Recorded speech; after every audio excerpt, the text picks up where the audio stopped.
தமிழக மக்களுக்கும் உலகமெங்கும் வாழும் தமிழ் உறவுகளுக்கும் வணக்கம். இது உங்கள் JBH 24/7. இன்று ஒரு சுவாரஸ்யமான தகவலோடு உங்களை சந்திக்கிறேன். ஒரே தொகுதியில் 1033 வேட்பாளர்கள்.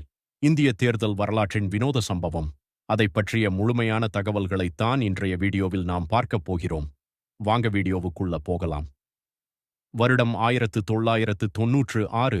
தமிழக சட்டப்பேரவை தேர்தல் களம் சூடுபிடித்திருந்த நேரம்.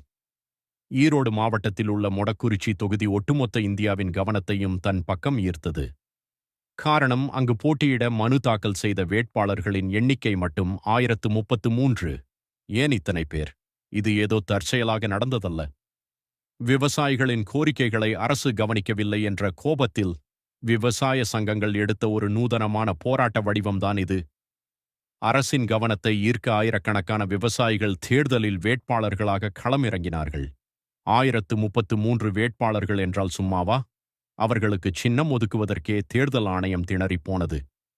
வழக்கமான ஒரு தாளில் இத்தனை பெயர்களை அச்சிட முடியாது என்பதால் சுமார் 65 பக்கங்கள் கொண்ட ஒரு சிறு புத்தகம் போன்ற வாக்குச்சீட்டை தயாரித்தார்கள். இதற்காக அந்த தொகுதியில் மட்டும் தேர்தல் 1 மாதம் தள்ளி வைக்கப்பட்டது. இந்த சம்பவத்திற்கு பிறகுதான் இந்திய தேர்தல் ஆணையம் ஒரு பெரிய மாற்றத்தை கொண்டு வந்தது. இது போன்ற தேவையற்ற வேட்புமனுக்களை தவிர்க்க வேட்பாளர்களுக்கான வைப்புத் தொகையை செக்யூரிட்டி டெபாசிட் கணிசமாக உயர்த்தியது. இந்திய ஜனநாயகத்தின் வரலாற்றில் மொடக்குறிச்சி ஒரு நீங்காத இடத்தை பிடித்துவிட்டது. இதுபோன்ற இன்னும் பல சுவாரஸ்யமான தகவல்களை தெரிந்து கொள்ள JBH 24/7 சேனலை சப்ஸ்கிரைப் செய்யுங்கள். மீண்டும் அடுத்த வீடியோவில் சந்திப்போம்.